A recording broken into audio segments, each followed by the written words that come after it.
Hello, good evening again. Welcome to BCL Beyond the Boundary with myself, Simon Booth. I'm pleased to say that I'm joined with Horwich representative David White, who also doubles up as one of our BCL legends. So we'll come into that later on.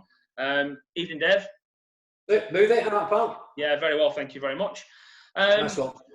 First things first, I've done the same thing with everybody. All I want to do is sort of introduce yourself. You know, the people watching this who might not know who you are, and they certainly don't know who I am. So I just want you to touch on a bit about yourself, a bit about your career in the Bolton League, if we've got enough time, of course.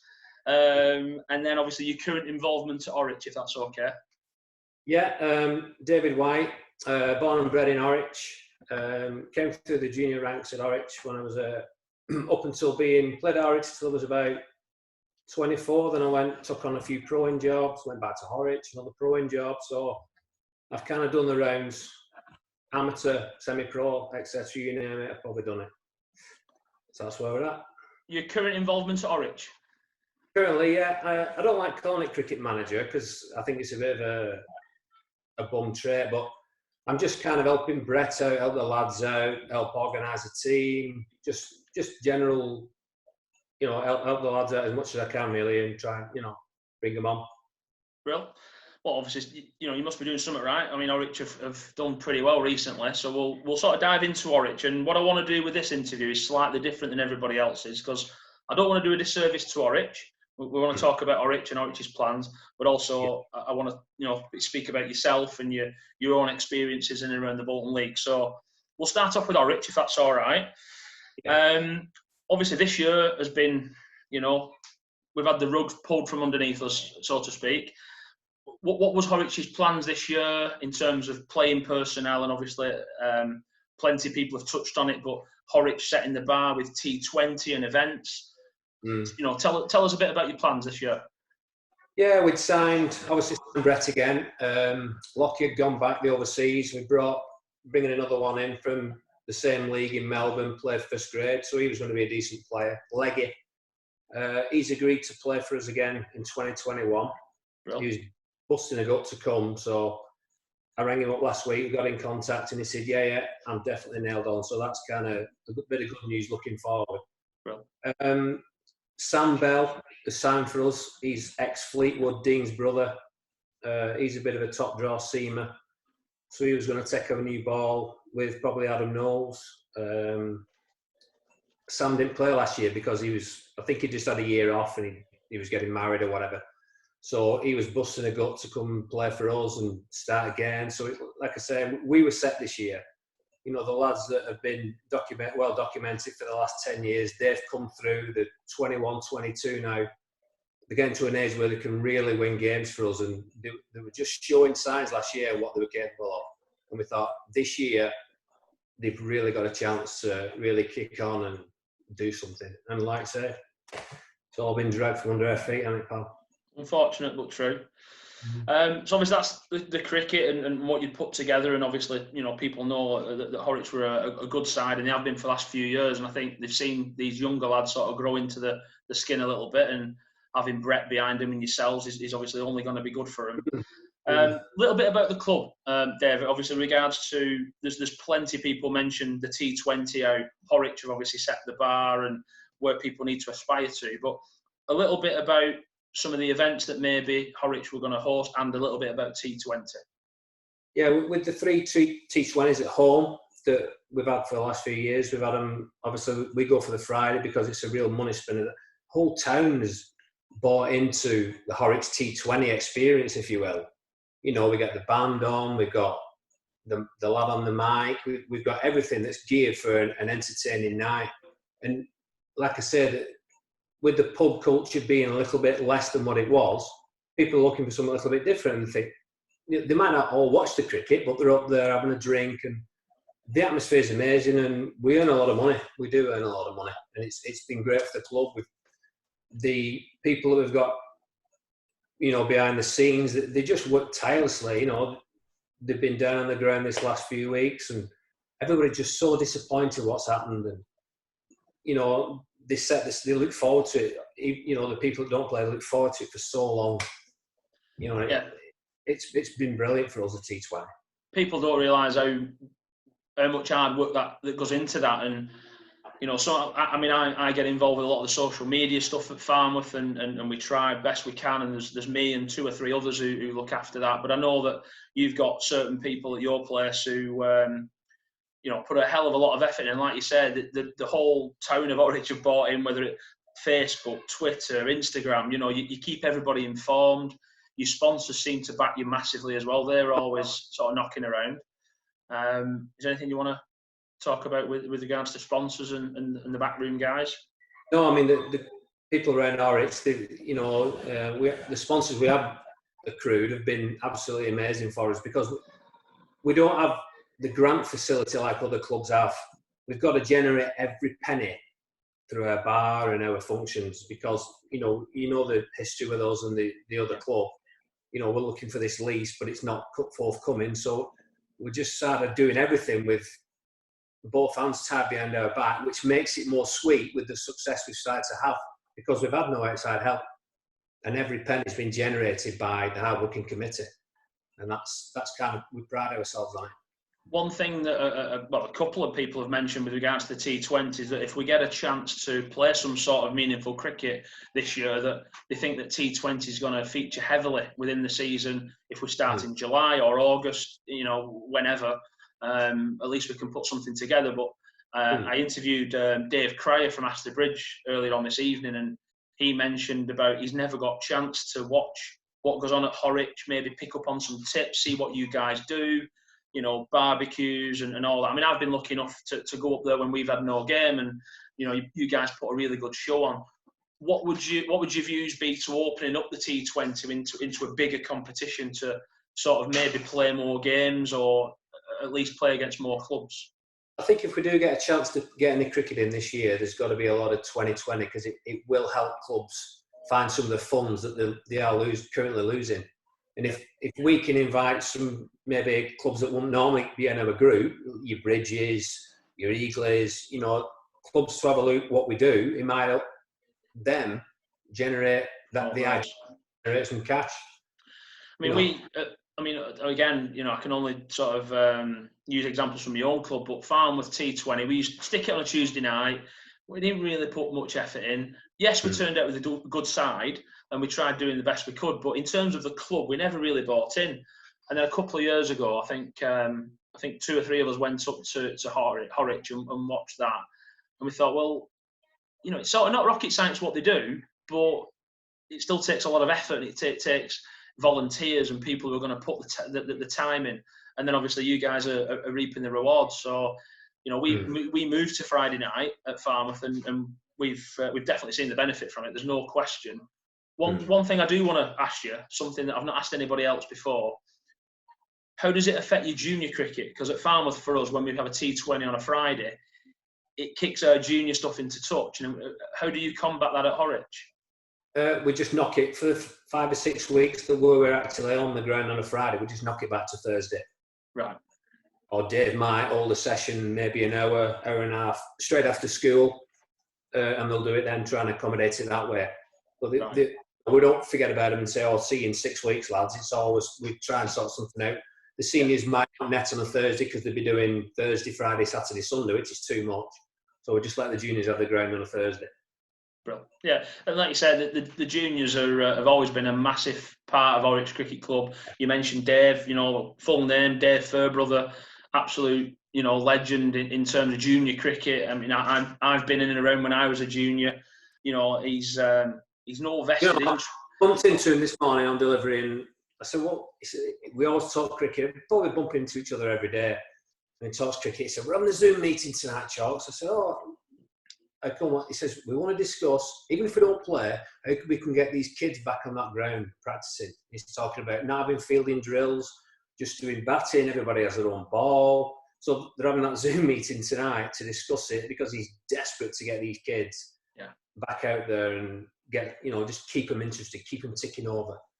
You can't buy that. It doesn't matter. You've either got to have that passion for it and sort of buy in and do what he does. And Dave's been doing it for decades now, hasn't he? He's like it or lump it, he's probably one of the best, if not the best at it in and around Bolton What cricket. I don't understand with Dave is he could bowl. He was a gun cricketer in his time. He used to, just come up, little away swingers, hit the seam, and the number of wickets he used to get. He's a top player. Everybody talks about him as a coach, but I'll just get it in. He could play.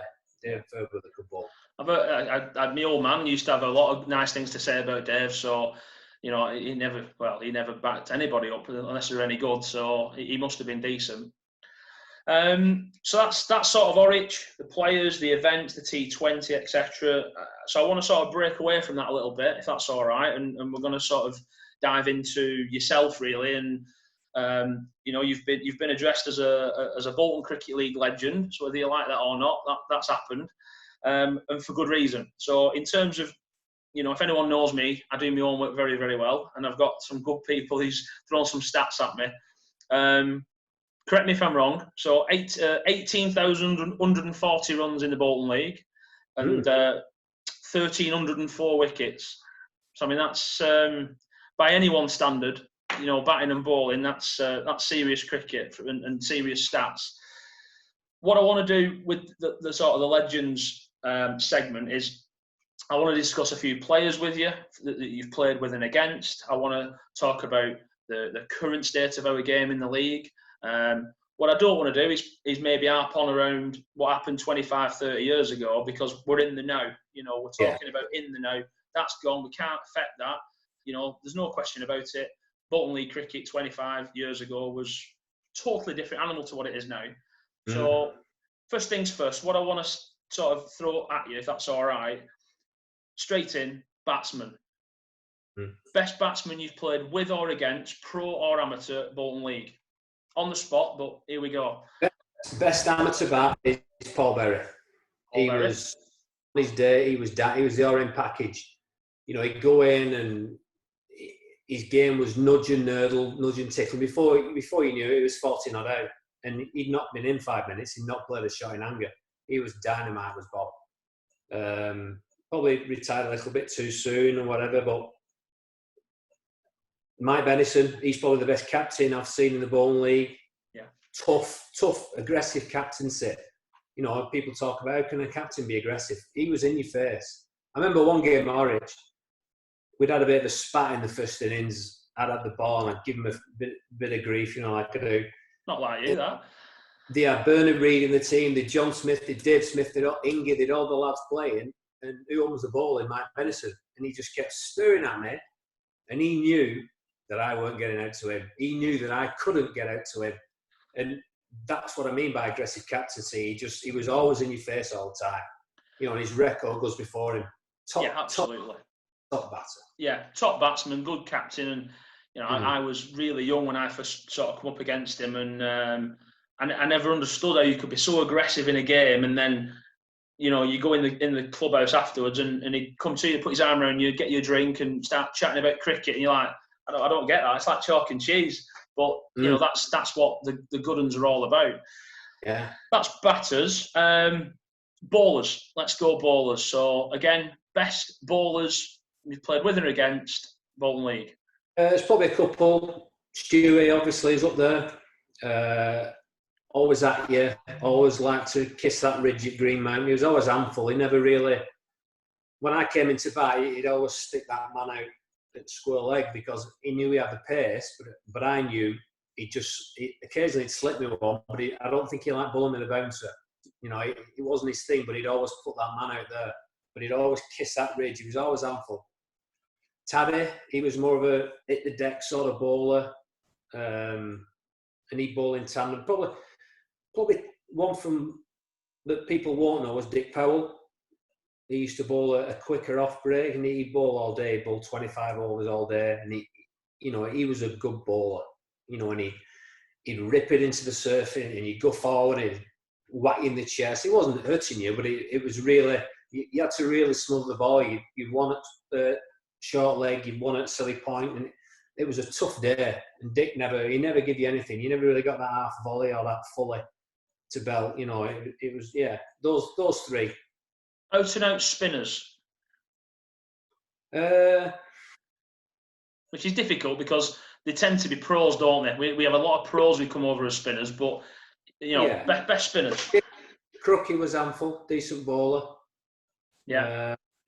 And then you had Iqbal. Iqbal was probably in tandem with Taddy. Those two were a real handful because Iqbal was, he bowled his googling. You could pick it, but it wasn't a bad delivery. He used to just throw it a little bit wider, a little bit higher, and those two in tandem. I think Iqbal Sikandar. I mean, I'm going to interview Taddy. He's one of the guys who's put his cap in the ring to discuss cricket. So I'm sort of looking forward to speaking to Taddy. And then your old friend, Mr. Hawani. Oh right, yeah, okay, yeah. He used to like when he used to bowl you that flipper, and he used to drop it a few yards quick, and you think, I'll get onto this one here. And before it was, you were changing your shot and pulling up, and he was. I mean, I saw him at close quarters for 4 or 5 years, and he was just a magician. Just to be able to keep to him as well, like I did for. I mean, he made me look an idiot for the first probably 10 games because I had no idea where it was going, not a clue, and he used to just laugh at me. But we cleared that up.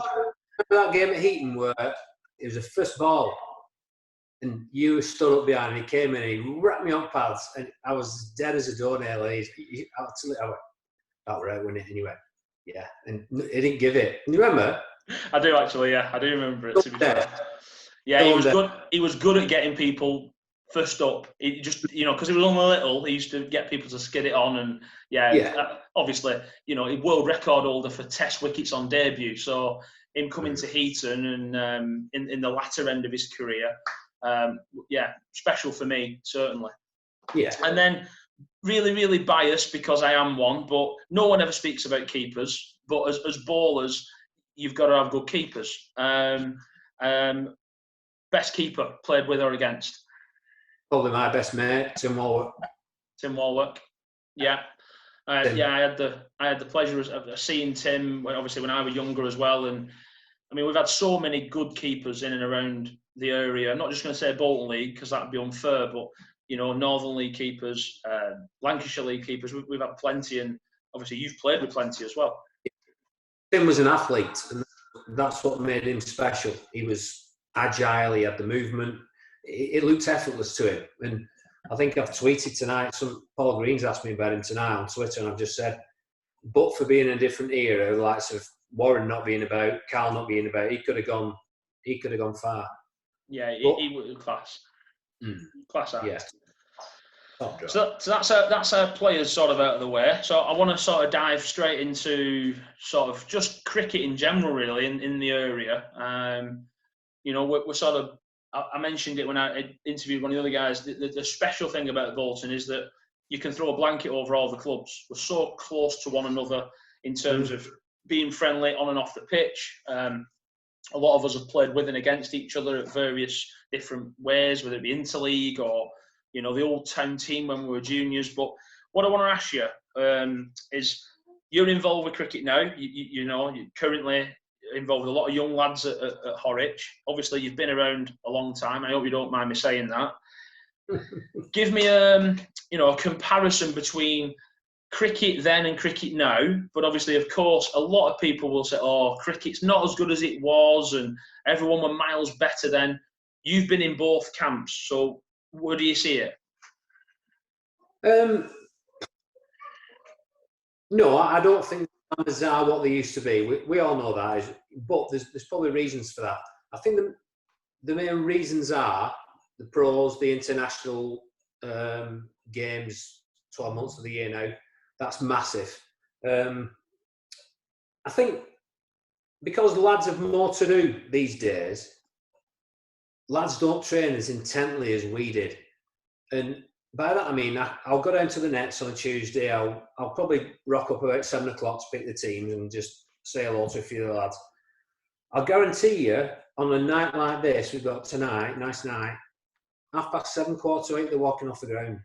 And that drives me nuts. Because I think, lads, you've another hour. You've another hour of just being out there, hitting the ball, catching a few, bowling a few. But you want to come in and just sit there and just talk drivel for an hour. And they don't train hard enough. And for that, I mean, you know, they don't maybe come up to me and Brett as much as they should, our lads, and say, Chalks, what do you think about this? Brett, what do you think about that? It's just that little bit. Whereas in my day, I used to idolise Grant, and I learnt more from Grant than I learnt from anybody. Not by asking him, just by watching him. But the lads kind of can't watch Brett, only for a limited time, but I used to watch Grant on Saturday, I used to watch him net. And the way he prided himself on his game, I thought, I want to be like him. Because I sort of came from nowhere. I could play, but I sort of went from there to there in no time. And the amount of help that Grant gave me was absolutely immeasurable. And the lads they've got me and Brett around them, and they don't use them as much as they should. And these lads need to back time. They need to be able to build an innings. They need to be able to look at the scoreboard after 15 overs. They need to see that the 12, 20 not out and not worried about it, rather than thinking, I need to hit a boundary.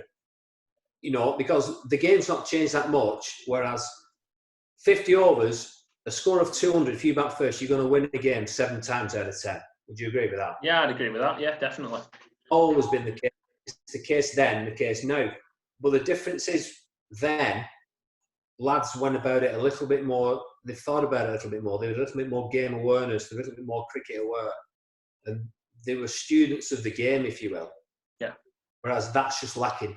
I don't know if you agree with me or not, but that's the way I see it. Yeah, I don't know whether the game itself has changed, and I don't mean the game as in bat and ball, because that'll never change, but something that I'm very, not critical of, but I think the game's changing a lot because it's win-lose cricket. So if you get 260, you have to chase 260. There's no point getting 190 for 5, because that's no good to you. Whereas, and again, I'm only 30 odd, but when I first started in and around like 99, 2000, you still got points for a draw. So there was still merit in a draw. And, you know, the loads of times I'd be batting at 9, 10 and I'd go out and whoever it were, captain, it'd be someone like Paul Raymond, Dave Morris, someone like that, and say, you can't get out. You can't get out. Just don't get out. There's 11 overs left. Just don't get out and we don't lose. That's not there anymore. And I think there's huge value in a draw. You know, and I sound really old and antiquated when I say that, but putting a price on your wicket and say batting that time and not getting out, I think made maybe better batsmen, people who bat a bit longer. You know, do people hit as many sixes now as they did back then? Yeah, they probably do. We probably hit a lot more 4s and 6s. But I think, again, technology, bats, format of the game, points, all that comes into play. But I'd certainly agree with you. I think there's merit in people batting a bit longer. You know, games not being over. I always felt when I was at the back end of my career that I could get a player out easier just because I knew that he wanted to hit that boundary, and I knew where he wanted to hit that boundary. So if I stopped that off and bowled in a certain area, I was 75% going to get him out, just because you knew what his mindset was at the other end. Yeah. And that's, you know, you knew the mindset wasn't as strong. Whereas if you're bowling at a Dave Smith, a Benison, all right, these are special players. But if you're bowling at something like that, you knew that they wouldn't take you on. They knew that they were on the same, even, you know, it's a real battle of minds, a real battle of wills. And I don't think that's there anymore. You know, it's like, there used to be, how many slip catches have you seen in the last, do you see a season? You know, not many. You know, getting somebody caught in the slips was a skill, and it was something that you bowl for, and you knew how to do it. Well, bowlers, they need to know how to just bowl like that, make it go late, bowl the other one, and, you know, set a feel to what you're bowling. Because I'll guarantee you, a lot of the bowlers in the league are looking around saying, I don't know what field to set. So set me field, Boothie. I don't know. How the hell do I know? Clear up. And do you agree with me? I do agree with you. Yeah. They look at the skipper or they look at the pro more often than not. You know, what do you think? And like you say, it's not imposed. The bowler's not imposing themselves on the batter. It's just, well, I'm going to run up, let go of it, and see what happens. Yeah, the bowlers have got to have plans, and the batters have got to have plans. I'd agree with that. Definitely. Slip fielders have got to, they've got to be good at what they do, but they don't get the chances because the bowlers are not, looking to get people corner slips, and it's just those mental skills that are missing for me. The talent's there, but they're just not mentally, looking for it to become better. How do you think we turn that around? Because obviously, I mean, I've been in a round league for 20 years now, and I see a lot of good cricketers. There's a lot of good players knocking around at young age, 16, 17-year-olds and mid-20s. How do we change that? That mindset. Maybe that's a fault of the likes of people like me and Brett, or yourself and your pro, and within your club, and not encouraging lads to come and talk to you about things and how to work things out, and because it's a shame. And I think individual skills would improve 25% just through talking about it, and it's making that awareness without sounding old and sounding like you're pecking people's heads, that these lads can get better just by listening and just by watching. Yeah. In terms of the current state of play in the leagues and stuff like that, what's how do we improve playing standards? There's a lot of people talking about bringing top pros in and overseas and doing it that way. That's fine. How do you see the comparisons in regards to playing conditions? Again, I don't want to harp on about then and now, but there's a huge difference between wickets 25 years ago than there are today. How do you see that? How can we make it better? I just think we've got to set standards. Like I said, the world's moved on. We've got the facilities, we've got the nets, we've got the artificials. We've just got to be more professional throughout the league in everything that we do, because Bolton League will always be there for me. It will always be a top league, and we've just got to get in the 21st century a little bit and say, right, what can we do now? Look at the professional game. What do they do well? What sort of techniques are they using to, develop these lads? And maybe just be more professional. And whereas back in the day, we used to kind of work it out ourselves. People now, through nobody's fault of their own, need that little bit of guidance. And maybe each club needs to put people in place to give that guidance. Because if you rock up at training early season, you just get lads mingling around, just talking, and 8 times out of 10 you've got to say, lads, sort yourselves out. And they're like, what do you mean? And we're like, just crack on. What do you need me for? I want to watch Coronation Street before I come down here. I don't want to be telling you getting this out. That sort of stuff. I just think everybody needs to be a little bit more cricket aware and a little bit more professional and think about what they're doing, and let's get in the 21st century and move it on that way. Yeah, fair point. Before we wrap it up, Dave, is there anything else you want to add? Anything you feel strongly about, or anything that if you've got a message for people who are watching this? I will say I don't think COVID's going to have that dramatic effect for 1 year on the kids coming through. And I've seen it mentioned, people have been asked a question.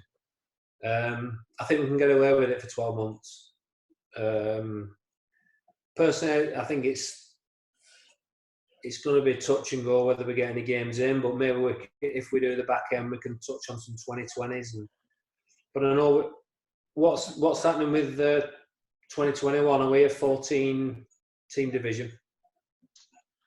Well, I don't know yet. I don't know what's happening with T20, to be honest. It'll probably be denoted in how many weeks we've got to play, I suppose. If we've got 12 weeks, then we can pretty much do whatever we want to do. If we've only got 5 weeks, then we might be a bit limited. So I think to answer that question, I think we just have to see when we get the green light to go. Something that's been mentioned about juniors, I won't get your take on this. A few people's mentioned that if we don't get the junior cricket in or what have you, what do you think about knocking the age groups forward for next season? Yeah, Yeah, because you've got to put yourself in, you know, in the mind of a 13-year-old who's missing out on his last year, and he can play. You need to give them that extra year, because I will say a lot of players, when they come out of 15s into 16s, they've kind of got 18s, or they used to. Some clubs don't do 18s, and then all they've got is senior cricket, and they tend to get lost in their own mind, and they tend to start failing because, you know, it can take you 7 or 8 years to become an established first-team cricketer. And if they don't see any success and they finish up down the order in the seconds, they can lose a bit of confidence, they can lose a bit of heart, and they can be looking for something else to do because it's not happening for them. So I think if they get that extra year under 16, you know, rather than going from 14s to nothing, if you go from 14s to nothing, I think that's a big ask. Yeah. For the development. They need to be playing in an age group. I would say if it's 19s, 16s, 14s, yeah, definitely. I think obviously the county format sort of follows that already, you know, 14s and 16s and 19s. So I mean, it wouldn't be a drastic change, but it would certainly give these boys and girls who, again, at the back end of each age group, 13s, and it would give them another year of, you know, they have a bit more maturity upstairs, but obviously it gives them an extra 12 months of doing what they need to do. Well, I said they leave school at 15 and they've lost all the, you know, they're playing with men at cricket and they're trying to make their way in the big wide world, and aren't they? And the lives have changed so much. So even on a regular basis, I have 19s and 16s. Yeah. I remember in 2015, before we signed Brett, we had Baba Naeem as pro, and this kind of makes me wonder why I don't like the relegation, promotion relegation. I don't think it's good for clubs. But in 2015, Baba Naeem was pro, Moxie was skipper, and we had the young lads. We lost 3 players. We lost Streety, Pete Halliday, Marcus Pratt. They went off doing other things, and we brought the young lads into the first team, and they weren't ready, but they were 16, and they were bullied. They were bullied a lot of weeks. I was retiring, so I was, you know, I couldn't take them forward. And but if there was promotion relegation, those lads would have been relegated, and that would have damaged Horwich Cricket Club beyond repair, because we'd have been stuck with a load of junior kids in Division 2 with a big problem. So I think if there's no relegation, clubs can plan ahead, clubs can bring juniors through. Whereas if there is relegation, and you know it's difficult, it's top cricket in the Prem. If you've got clubs trying to bring players through, and then these players are getting demoralised every week, and there's the added pressure of relegation and what, you know, the standard they're playing next year, you know, I don't think it's a good thing. Okay, it's a fair point. I think a few people would certainly agree with what you've said, and I think sort of not by default, but it's a numbers game, you know. And I think the Bolton League, you know, of years gone by, has always been a division of 14, and it's looking, you know, unless something else happens which we don't know about, it's looking highly likely we're going to end up in and around that sort of number, whether it be a 16 or a 14, and we're going to end up where we started, I think.